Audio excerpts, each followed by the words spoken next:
This is the Prasadika. I'm on a mission to transform 100,000 busy youngsters, professionals for stress-free life with the help of Neo Mindfulness System. आज का जो topic है वो बहुत ही important है। वो इसीलिए कि आज मैं जो हकीकत हुई थी मेरे साथ तो उसके बारे में मैं कहना चाह रहा हूँ।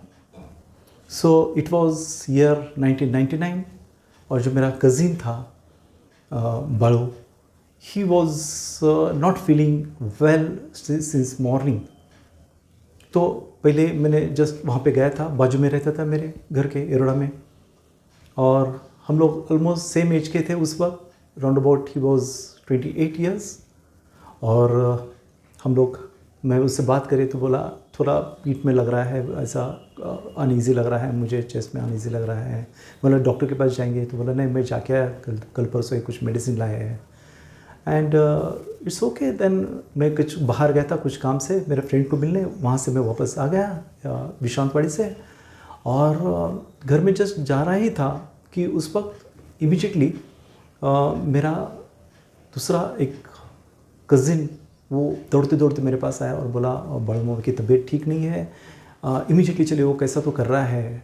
तो इमीडिएटली मैं दौड़ते दौड़ते गया उसके पास, देखा तो आई वॉज नेवर सीन कि पर्सन लाइक दैट, कि वो ऐसा आगे पीछे ऐसा जा रहा था, उसकी आंखें बिल्कुल लाल हो रही थी और उसको क्या कर रहा है उसको समझ में नहीं आ रहा था। मैं उससे बात करने की कोशिश कर रहा था लेकिन उसकी ज़बान लड़खा रही थी, वो बोल नहीं पा रहा था, बहुत ही अस्वस्थ था, जैसा कुछ मछली जैसे पानी से बाहर डालती है और जैसे तड़पती है, उस ढंग से उसकी बॉडी की सिचुएशन थी।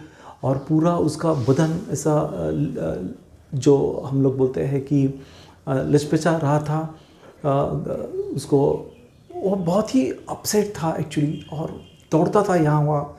तो इमीडिएटली मैंने बोला कि उसके लिए रिक्शा लाओ और हम लोग उसको दवाखाने में लेके जाते हैं, डॉक्टर के पास लेके जाते हैं। फिर उसके जो भांजे थे इमीडिएटली दे वेंट और रिक्शा लाने के लिए वहाँ से रिक्शा लाए 2-4 मिनट में, और फिर उसको वहाँ से उठा के उसको रिक्शा में डाला, और रिक्शा लेके वो थोड़ा आगे जाने के बाद हार्डली 2-3 मिनट के बाद रिक्शा वापस बंद हो गया। So that was very annoyed कि क्या कर सकते हैं इसमें। तो रिक्शा वाला भी ट्राई कर रहा था रिक्शा एक चलने के लिए, और इसकी तो अवस्था बहुत ही ख़तरनाक थी। फिर वापस रिक्शा वाले ने ट्राई किया कुछ तो, और फिर वापस उसने कैसे तो रिक्शा चालू किया। फिर वो दोनों तीनों वापस चले गए वहाँ से। 5-10 मिनट में डॉक्टर था एरोड़ा में। फिर डॉक्टर के पास लेके गए तो जब तो वो कुछ बातें नहीं कर रहा था, वो हल नहीं चल रहा था, उसका हलना डुलना पूरा बंद हो गया था। तो डॉक्टर ने उसको घोषित किया कि he is no more, he is passed away.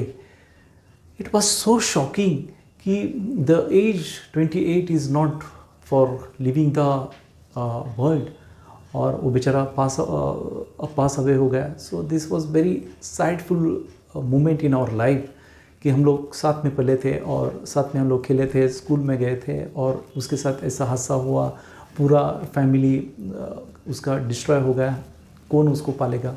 So it was something that ये मूवमेंट पे हमने सीखना चाहिए कि ऐसा अगर होता है तो एक इम्पॉर्टेंट चीज़ है कि उसकी लाइफस्टाइल, कि उसकी लाइफस्टाइल उसने अगर अच्छी करता था वो तो उसमें से वो बाहर भी आ सकता था। और दूसरी बात यह है कि वक्त पे अगर उसने मेडिसिन लेते थे, डॉक्टर के पास अगर जाता था तो शायद कुछ अच्छी बच भी जाता था।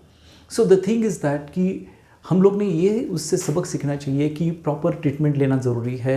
ऐसा अगर कुछ डिफ़िकल्ट वक्त आता है तो ये करना बहुत ज़रूरी है, फैमिली मेम्बर्स ने उसके पास ख्याल करना ज़रूरी है, और साथ में कि जो लाइफस्टाइल है वो बहुत ही अच्छी होनी चाहिए। क्योंकि आपने भी यहाँ वहाँ देखा रहेगा कि कुछ ऐसे लोग रहते हैं कि वो अर्ली एज उनका देहांत हो जाता है, तो उसके साथ उसका पूरा जो फैमिलीज़ है वो रास्ते पे आ जाता है। तो ये ना होने के लिए हमने ये सावधानियाँ बरतनी बहुत ही ज़रूरी है। So thank you. अगर ये स्टोरी के साथ आप रेजोनेट होते हो तो प्लीज़ कमेंट बॉक्स में आपके कमेंट्स बहुत ही वेलकम है।